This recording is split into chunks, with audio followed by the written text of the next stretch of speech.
Hi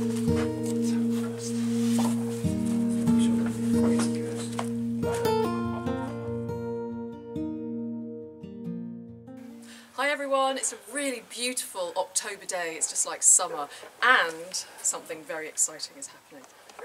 Jay here, the wonderful Jay, is going to tow myself and David out to Darnet Island. Now you're used to us going to Who Island, and we have actually spent some time on Darnet, but several years ago, and I haven't really been there for a long time, for a while. So we're actually going over there to stay the night. We're going to cook some food and camp over there, so it's going to be really exciting. We're going to get there when it's high tide, so we'll have a little bit of time to sort ourselves out and prepare our camping ground, and then tomorrow we're going to have a search around, see if we can find some bits of history. So thank you very much, Jay, for taking us out there, because we're way too lazy to paddle.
Have landed thanks to Jay's amazing towing skills. Yeah, nice trip over. Yeah, absolutely lovely. It's like being over on a Greek island here. Yeah. Right, so you're heading back now? I'm going to come and have a quick look round. Yeah. And then, yeah, head back in a bit. Okay, brilliant. Now, both these forts were built on very marshy ground, and so they were, and still are, very susceptible to flooding. But this one, Darnet, even more so than Who. And so last time we came here, actually, several years ago, we actually kayaked into the middle of the fort, and we may try and do that tomorrow. So, Fort Darnet, the sister fort of Who, and they really are twin forts. They're pretty much identical.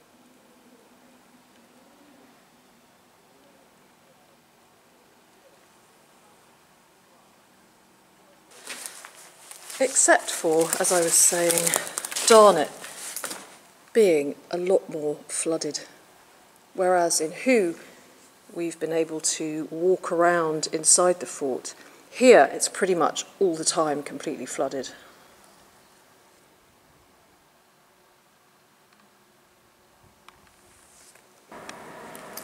Just like Who Fort, nature has completely taken over here. And over here,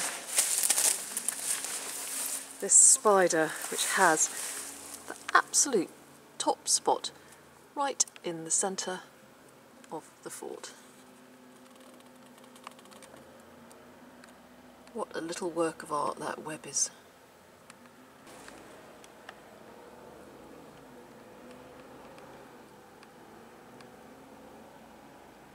And in Who, we were able to walk down these steps and get right into the fort and go and explore the magazines. But there, look, you see, once you're down at the bottom of the steps, it's just water. Thanks again, Jay, that was brilliant. That was such a luxurious way to travel over here.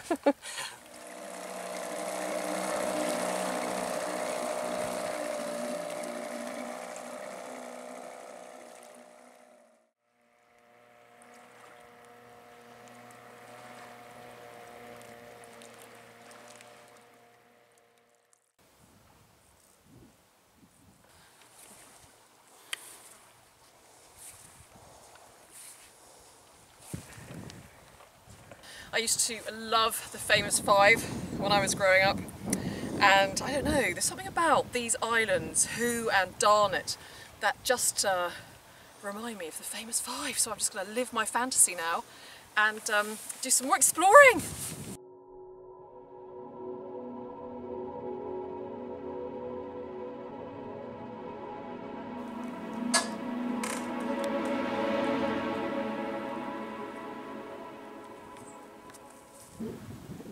The tide is gradually on the way down, and I'm just having a little walk around the island. And look at this beautiful piece of driftwood.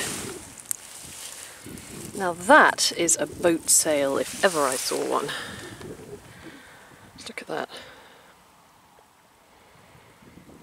That's going to make the most beautiful sail.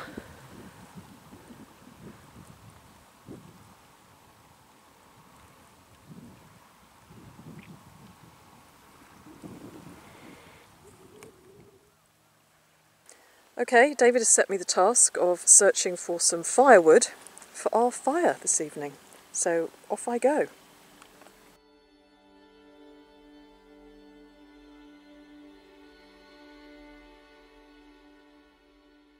So I'm going to have a little look around in here, see if there's any dry wood.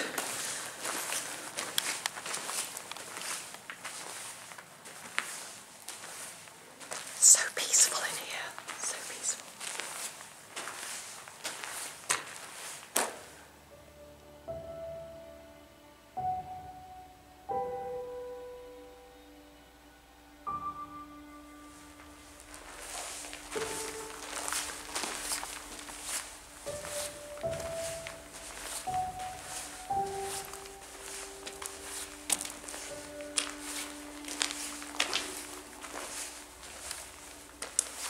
It's beautiful, isn't it? It's like a cathedral.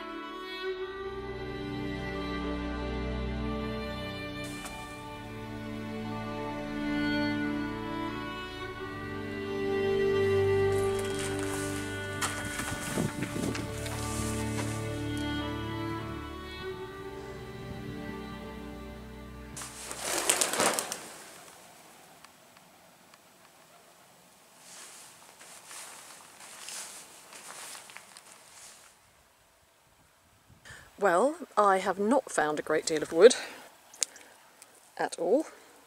Just a bit of dry, well, some twigs and stuff. But David has apparently managed to make a cup of tea on the fire that he made, because I also brought along with me the wrong gas. So you wouldn't really want to have me as your camping partner. No wood and the wrong gas. It's a good start, isn't it?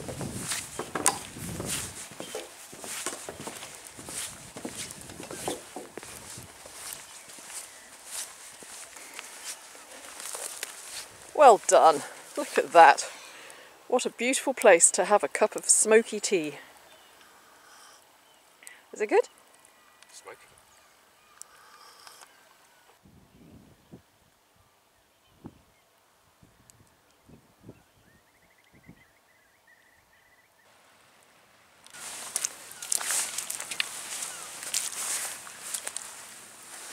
I'm gonna have a pre-dinner evening lark. Oh, now that's nice, isn't it? Look at that.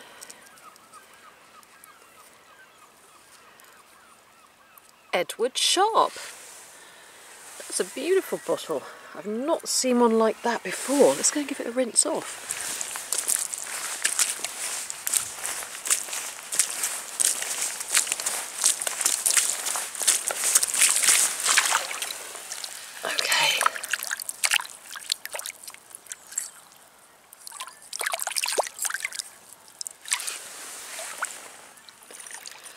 Oh, I love that. Edward Sharp. I wonder who he was.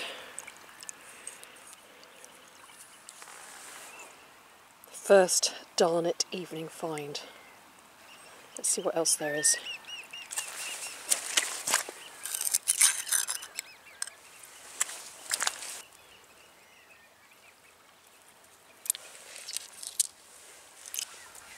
Now I've just seen over here another little bottle, and it's looking very promising. Look at this. Oh, this is rather spectacular. Oh my gosh, look. Breidenbach and Co. Perfumers to the Queen.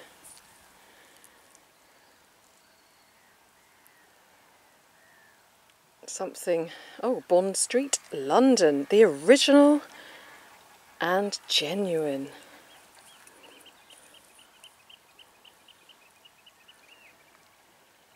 Macasserite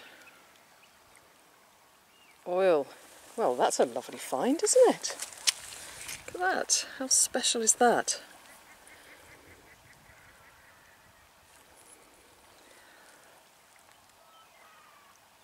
You know, there's something about being here on an island like this, so close to London, and yet so far, and I've got to be honest, it just really fills me with joy.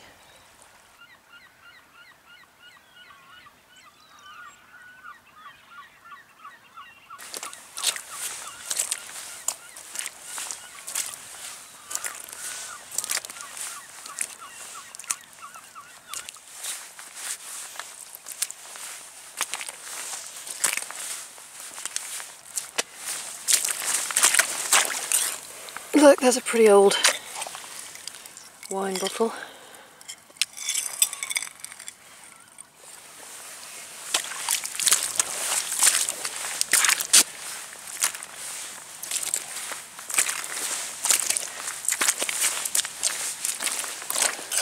What's this one?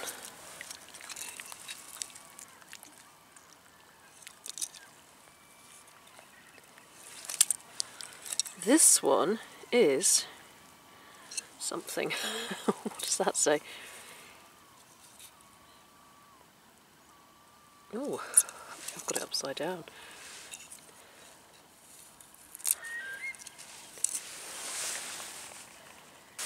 What's it got on the other side?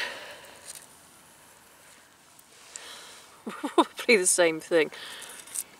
Okay, I'll put it in my bag and I'll read it shortly.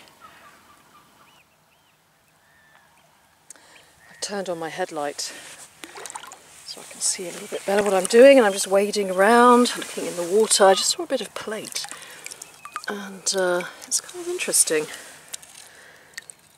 It's got some kind of design there underneath all those little barnacles. Looks like a little house. And the red stripe, it kind of makes me think that it could be something naval. I could be completely wrong, but you know, I shall take that and have a closer look at it back at base camp.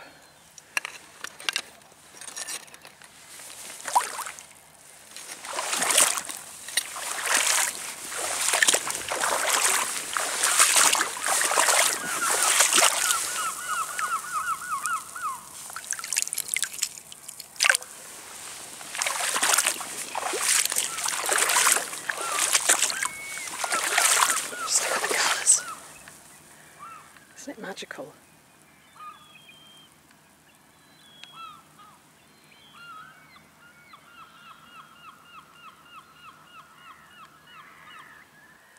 Well, I've just seen something.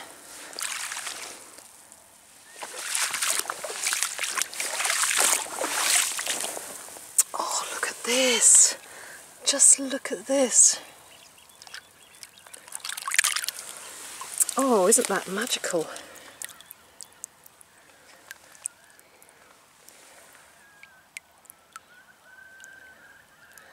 See that little scene there?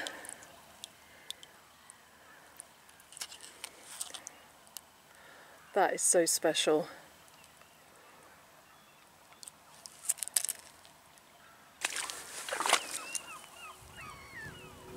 Well, I suppose I better drag myself away from this heavenly nightlark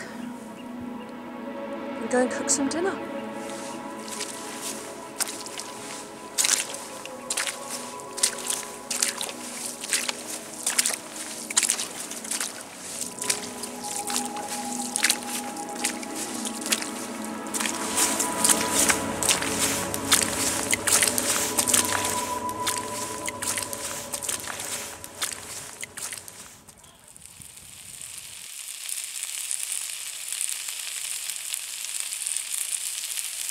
What have we got on the menu?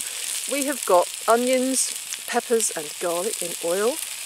We've got potato salad, we've got chicken and we've got halloumi. So we've frankly got enough to survive quite a long time out here.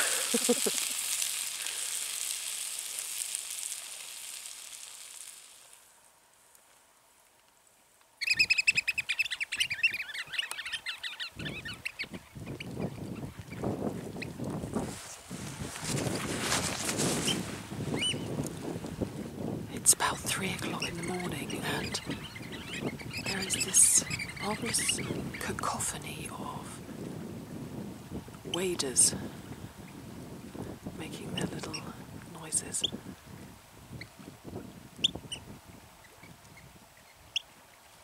As well as the waves washing up against the banks.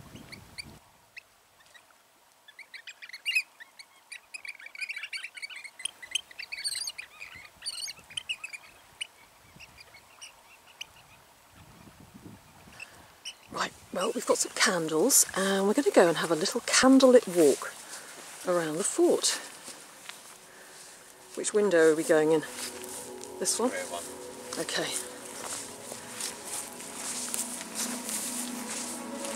Oh, here we go. Oh, isn't it beautiful?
I'm in awe of how beautiful this sky is.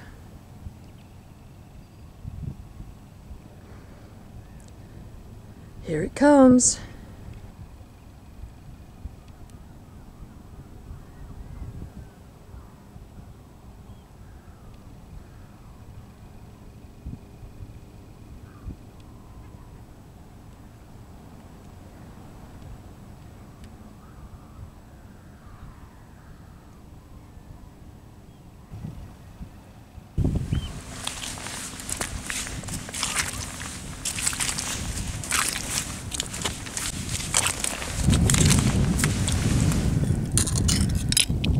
Oh, look at that.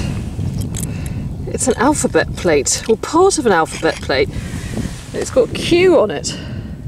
It's always exciting flipping over bits of pottery. Often there's nothing, but sometimes you get a real treat. Just like that. So we've got Q. Q for Queen, and we've got the letters around the edge. How's that for a treasure?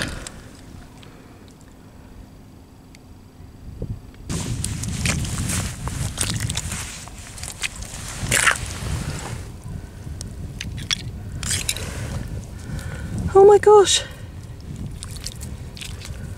Look. It's a Bartman face. Part of. Now that is brilliant. Look at him.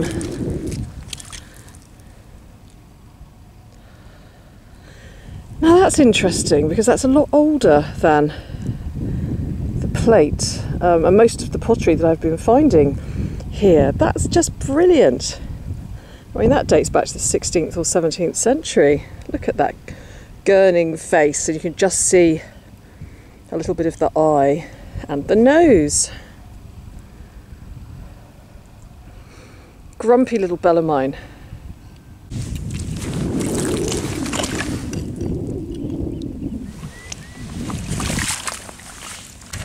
Look, I've just seen another bit of Bartman.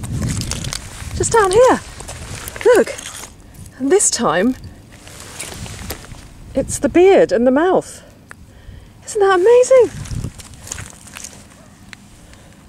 Well, I've been looking around for Victorian and Roman, but I haven't been expecting to find pieces of 16th, 17th century Bartman.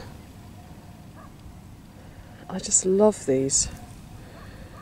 They were imported from Germany and used during the 16th, 17th centuries to store, import and serve wine and beer, and then sometimes people used to use them for witch bottles as well. They used to fill them with really nasty things, urine, blood, bent pins and things like that, and then bury them in the fireplace or under the entrance, the doorstop entrance, to ward away evil spirits. And they have this gurning face on, which is supposed to, well, a gurning face, sorry, on the neck, which is supposed to represent the mythical wild man.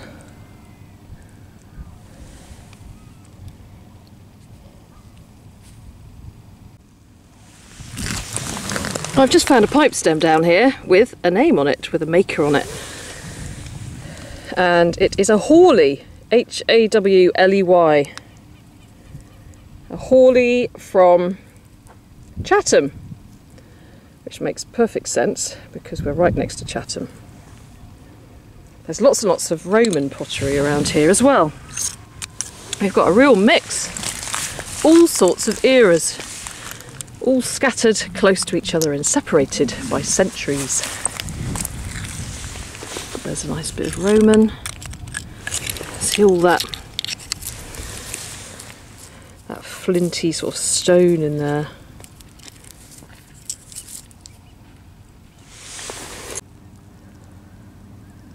Now look down here. I found another face.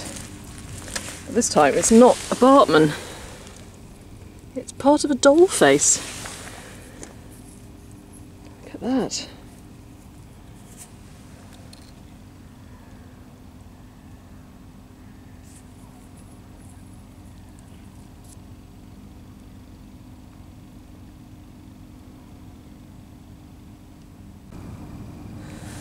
I just flipped over this bowl and there is a little design at the bottom of it. I haven't actually studied it yet, so I don't know what it is. But it looks like it could be quite nice. Yeah. Oh wow, look. You can see two horses there and a person just there and possibly a horse's tail, so maybe another big horse. Isn't that nice? Isn't that lovely? Oh goodness, I do like that. It's always just such a thrill when you turn these over and find a beautiful little picture. It's sort of more beautiful, I think, because it's broken. So let's see if there's anything on the other side of this fragment of plate. Ta-da! No! It's just sometimes that you're lucky, so it's always worth flicking them over. There's lots and lots of Roman here. See? Lots of it. I've picked up quite a bit of Samian. Now, you know I said I'd picked up a fair bit of Samian. Well, so far it's all been plain, but look, down here, there's some with a nice little border design. Let's get it out. Let's really get it out carefully.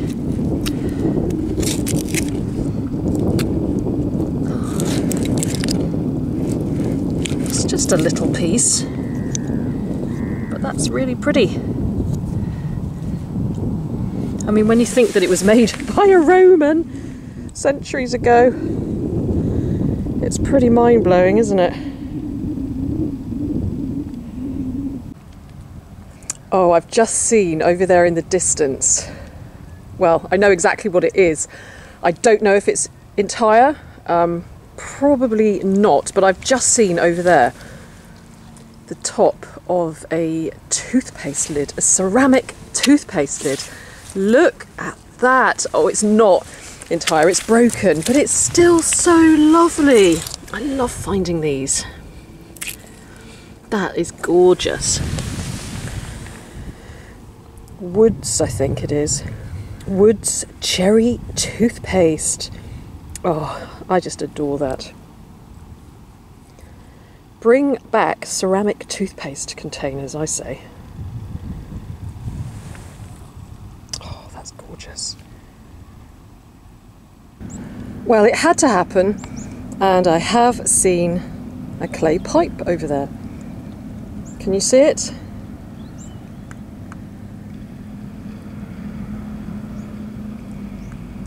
It is just there. So let's go and pick it up.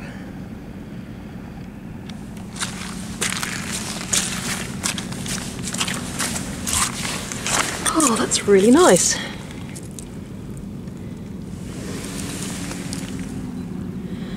That's a Victorian era pipe, mid-19th century. Very pretty. Maybe smoked by one of the soldiers who was stationed in Fort Darnet. Or it could have been one of the people who built it, maybe. Who knows? It's nice to ponder on these things. Well, I'm nearly back at base camp. It's just over there. And I'm really ready for some breakfast, actually. I'm starving. But I've just seen over there something. Look. What is that?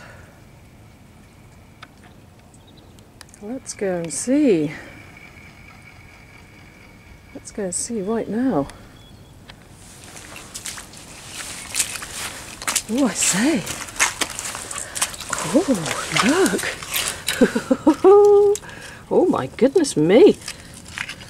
Now that is something else. It's like a gourd made into a teapot. And it's covered in oysters and barnacles. Oh, that is rather splendiferous, isn't it? Funnily enough, I'm rather hoping I'm going to get a cup of tea right now. That is really nice. Gosh. Okay, it's like a piece of artwork, isn't it? With those oysters sticking out of the top of it. So, for breakfast we are having bacon and eggs and little tortillas. That's right, bacon and eggs and tortillas. And we're doing pretty well. We don't have our little gas camping thing because I got the wrong gas. So we are making do with a little twig fire.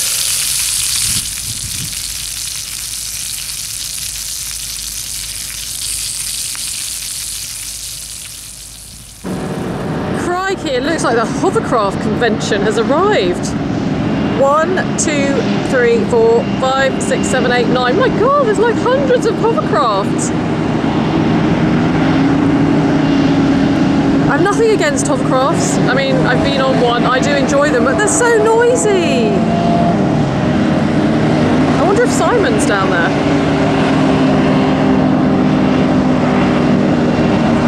What would you call like a whole group of hovercrafts? Maybe a huddle of hovercrafts? A hovering of hovercrafts? A hoodlum of hovercrafts, maybe?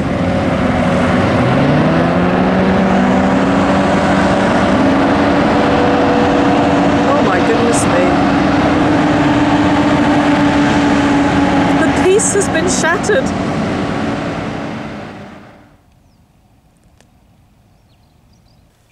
Right, so before we head back to the mainland, we're going to do a little tour of the inside of this flooded fort in the kayak. So that's what we're doing now.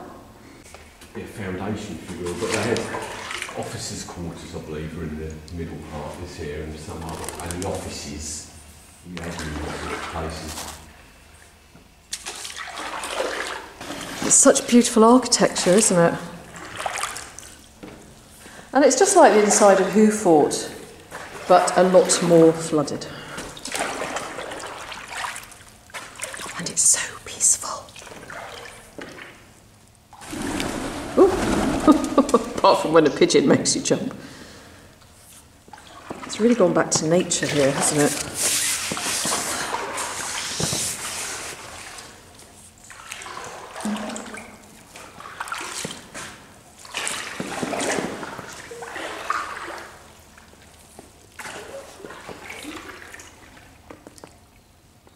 It's funny to imagine that there were once people working and living in this place, isn't it?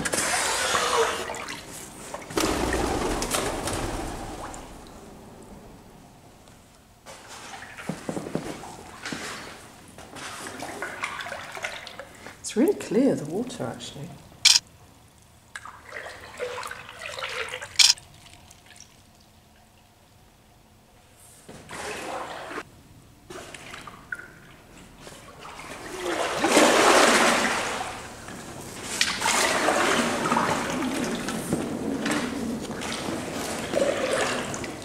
Great, well that didn't take long, did it? I wonder if we can get out that way there. What do you think? Should we go and have a look?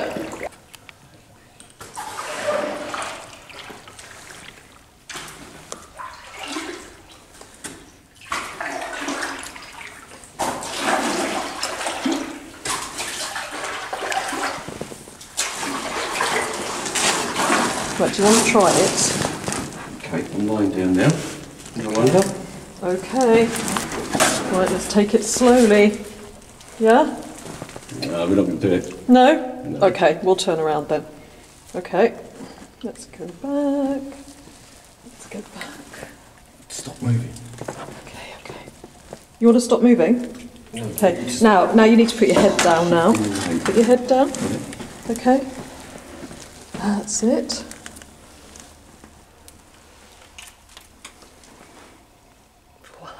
We could stop and see that pigeon now. Oh, great.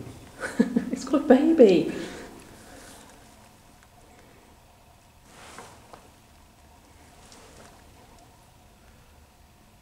Okay. Woo.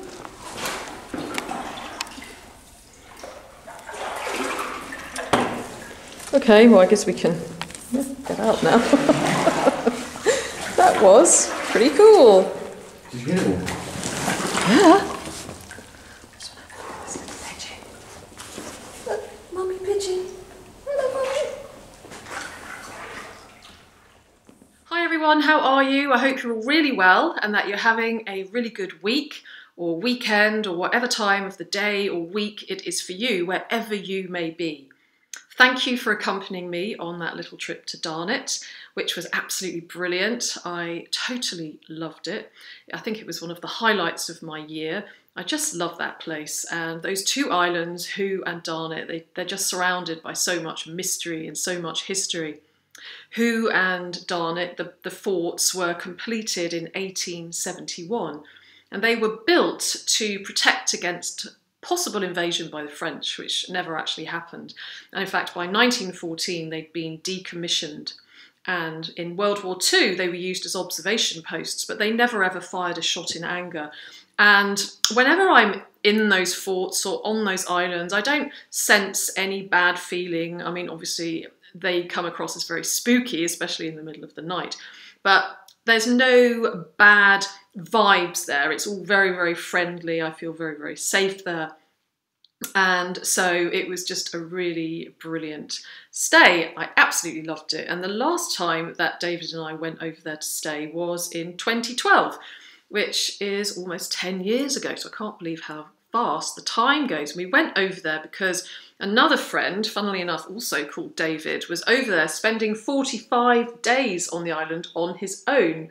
And he wrote this little book, Otherness on the Isle of Beauty. And it's really good, actually. It's got lots of nice photographs in it, which he took using his pinhole camera. There's a really nice one there of the fort, really atmospheric. And we went over there and had a really nice time. We cooked some foraged food and sat around the campfire. And yeah, it was really lovely. So it was just brilliant to go back there. And so thank you very much, Jay, for taking us over there. And the next day we actually paddled back and we got back no problem whatsoever. So next time we'll just paddle over there the same. It's really nice, actually, just paddling along and getting to an island. And yeah, very Swallows and Amazon-like. Really appeals to my little inner Famous Five persona. Anyway, so I hadn't actually planned on doing a Halloween video really, but when I watched the footage back, I realised that it probably was quite suited, quite Halloween-y, and there were even some really good Halloween themed finds to go with the whole theme of Halloween. And so let's have a look at some of them. Let's start with the little pieces of Bartman. These Bartman or Bellarmine jugs were imported from Germany back in the 16th and 17th century. They held beer or wine, but when they were empty, they were often used by people as witch bottles. And they were filled up with really nasty stuff, pins, fingernails, blood, urine, what have you. And so the idea was that the evil spirits used to fall into the jugs and then they would get themselves impaled on the pins, drunk on the wine, and they wouldn't cause any harm anywhere else. They were sort of very safely locked in this bottle, and these bottles were often buried under doorstops or in walls. And so, yeah, really fascinating. I mean, I'd absolutely love to find a whole Bartman jug in the Thames one day. That is probably one of my bucket list finds. It's probably highly unlikely, but who knows? Maybe one day, you never know. And then, of course, we've got another face here, a spooky little doll's face. Here it is. And it's funny, isn't it, how these dolls, which were, of course, played with by children back in the day, sort of late Victorian, I should think, this one, and they certainly weren't intended to be spooky, but there's just something about them, isn't there, especially when it's just part of a face. There's something about them that just is a little bit, yeah, a little bit spooky. You might be able to see one actually right up there above my head. That is a large doll's head, which I found several years ago, and that doll's head is definitely very spooky. So that's those spooky finds. Now, of course, there's a definite Halloween link with this teapot. I'm sorry I have taken the oysters off because I wanted to bring it home with me. It is, of course, a gourd, and a gourd is very closely related to a pumpkin. So very, very Halloween-y indeed. I'm certainly not about to use it as a teapot, but it's just quite special, isn't it? And it really was very camouflaged. It fit in very well with the environment there, with the green sort of weedy colour and the yellow rusty colour. So I'm very pleased with that. It's just such a strange find. Very strange that I found it for a Halloween-y kind of themed video, don't you think? And let's have a look at this bottle, which is Edward Sharp. Now, was Edward Sharp related to Edward Scissorhands, I wonder? Probably not. But I do know that Edward Sharp, in 1878, he had a grocer's shop in it. He used to sell sweets that he himself made. And then, by a little while later, he started a factory up to make these sweets. And the factory was called, I've forgotten now, it's the Creamy something. Oh, here it is. I put my notes down here.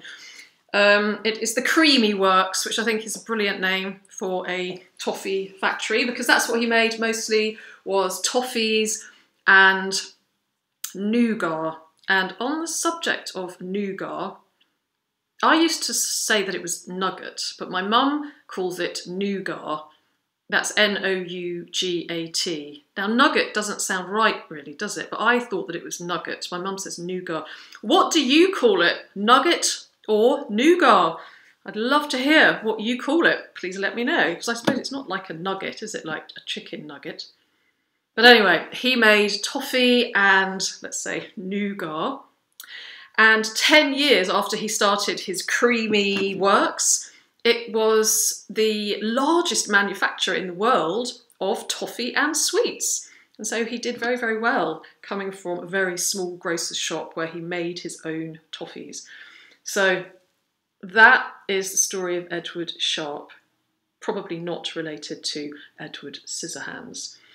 And whilst I was looking him up, actually, I came across lots of toffee tins with his name on, but I didn't find a bottle. So, I mean, I'm presuming it's the same Edward Sharp, because he was based in Maidstone in Kent, and this bottle obviously was found in Kent.